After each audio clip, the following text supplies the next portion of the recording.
perfect, who is holy. He is the Son of God. Yet, why did he die? Why was he killed by men? He was killed by men for us. Because if he did not die, where are we now? We are lost. Forever we are under the influence of Satan. But thank God because of the plan of salvation, Jesus Christ came and he died and he resurrected. So that means that when you and I died, leave this earth, we will be resurrected. We will be restored in our being, spirit, soul, and body. So that is resurrection for us. Before, there is no hope. That's why the Bible says that all those who died in the Old Testament, when Jesus Christ died, he went into the deepest place in hell and preached and delivered those godly men and women and those who believed in him. So, letter G, his death is what our failures deserve. His death is what our failures deserve. But, and as our Creator, he paid all our failures. So now, we can declare ourselves righteous. Our failures are all gone. We have to believe that. We have to say, Lord, thank you. All my mistakes are gone because of your death on the cross on our behalf. Jesus Christ died for us and was raised for us. Romans 4:24. I think in the past we have seen that, right? Let's look at Romans 4:25. This is just a review because we have finished Romans 4:25. Let's see what it says there.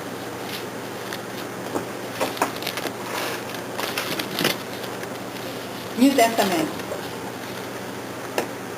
Yeah.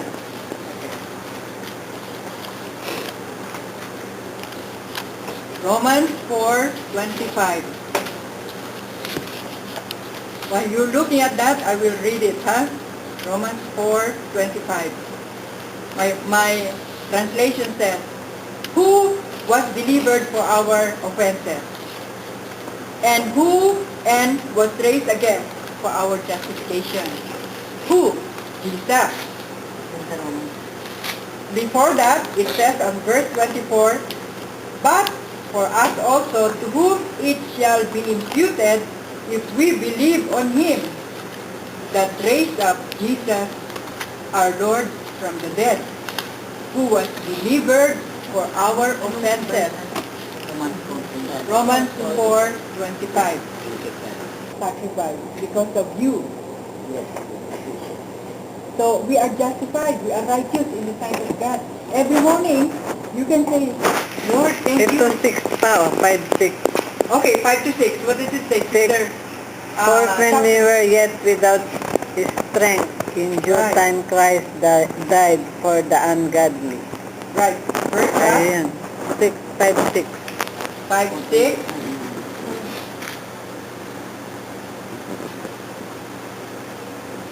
Amen. God died for the ungodly. And verse 1 of chapter 5, therefore being justified by faith, we have peace with God through our Lord Jesus Christ.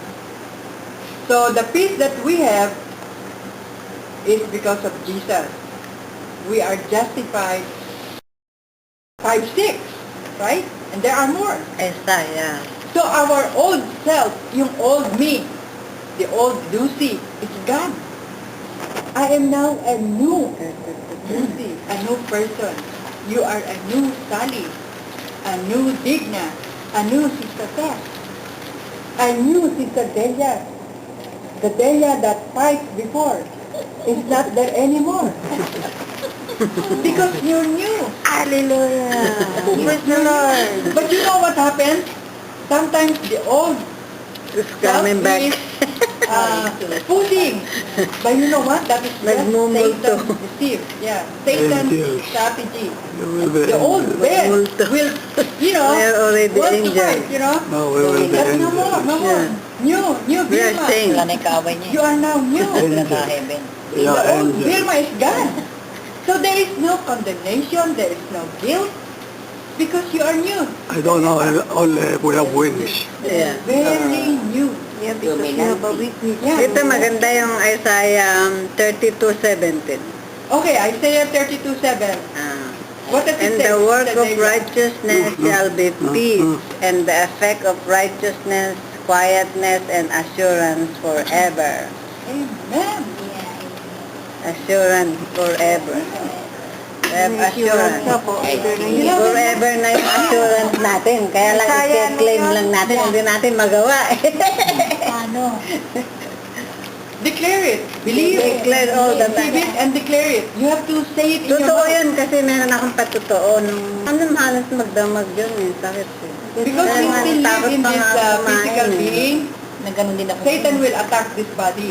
Kaya, But the real you, if you believe you are new, grabe sakit. new Sister Dali, new Sister Yoli, you are complete, you are holy, you are the healed of the Lord. So even if Satan attacks you, like what happened to you, Sister Dali, Then, before, ano, you can sabi declare ko, that promise you're healed. mo ganito. That's all you need I to am do. healed. The same thing happened to me today. Same thing happened to me today. Around 11:30, as I was preparing, and I ate a little bit, all of a sudden I felt the same way. My goodness, I felt like I'm going to collapse. I said, what's going on in my body? I went to the bathroom. I tried to vomit. There was nothing. So what I did is I lay down on the couch and I said, body, I do not allow you to be sick. I rebuke you, disease, whatever you are.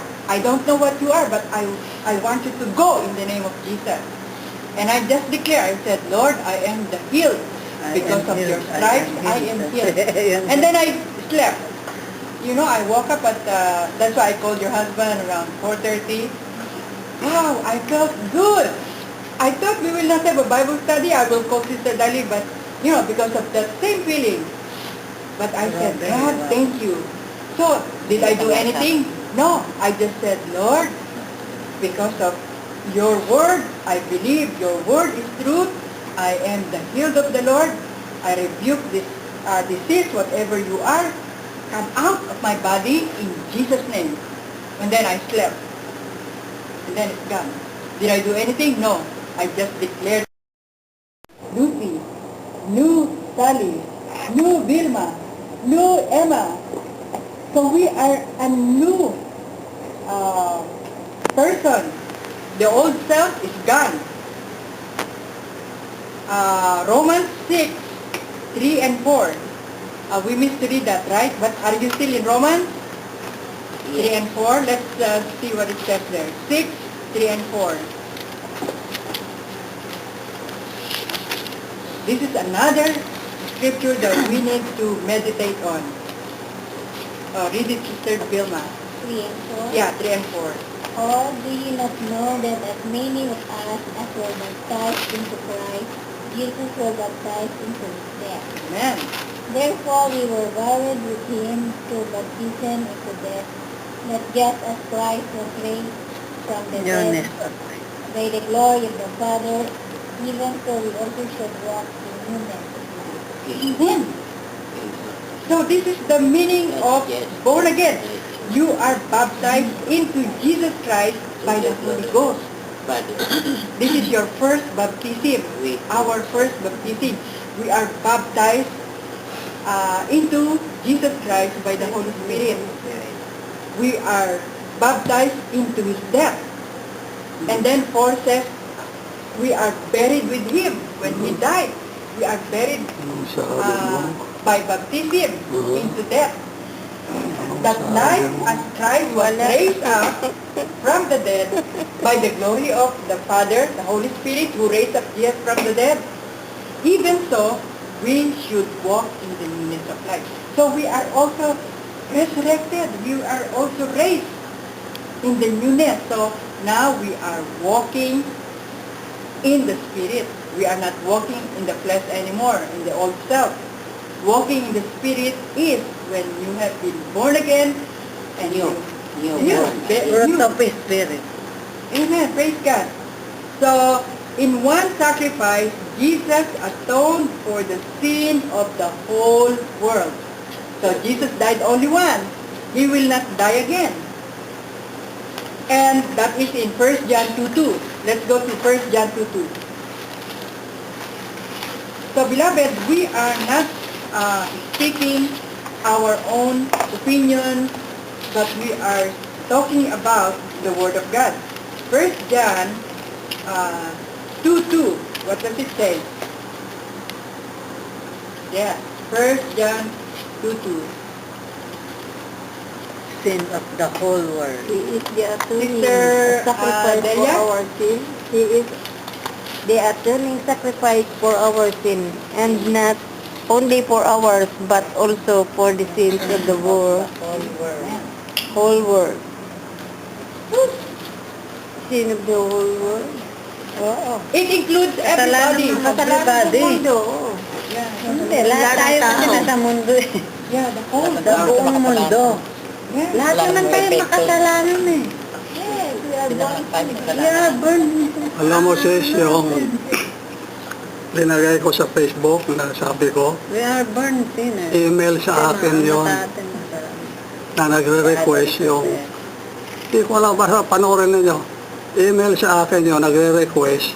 Siguro nakikita na nila itong Facebook natin, nagre-request na ikuan ko raw, i-share ko, share. Oo, nabasa ko yan.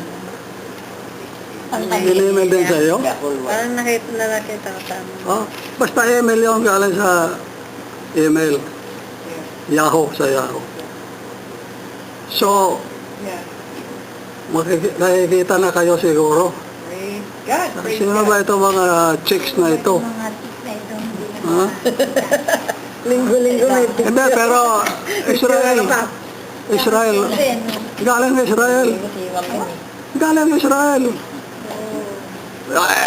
Tingnan ninyo. Linagay ko nga eh. Yes, sabi ko, I will put it in my Facebook.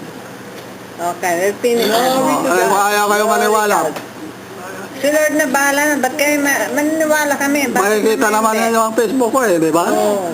O kaya, tingnan ninyo yung mga nakalagay. Okay. marami na nakakakita sa akin. Oo, hindi, halos lahat na yung isang frame na iba-ibang may mga Wanted na tayo. picture. Puro si sister andun. Andun na sa Facebook. Our goal, Brother Ben, is to Share the word of God and salvation. Salvation. We decide that everybody will Save. understand that salvation is a free gift. We don't have to do anything. All we have to do is believe, receive, and declare it. That's all we have to do. We don't have to have a work righteousness or work performance, meaning that we have to Learn na righteousness. punish ourselves. We have to pray every day. We have to read the Word of God every day. No, those are performance. Those are work. So you don't need to read the Bible and pray. No, what I'm saying the word. is, because what I'm saying is, What? you read the Word and understand it. And you pray With the Lord. 24/7. Yeah. It doesn't mean that you make it as a work. What I mean to say is that, oh, I have to read, oh, I have to pray, oh, I have to do this. Beloved, no, that is not the way.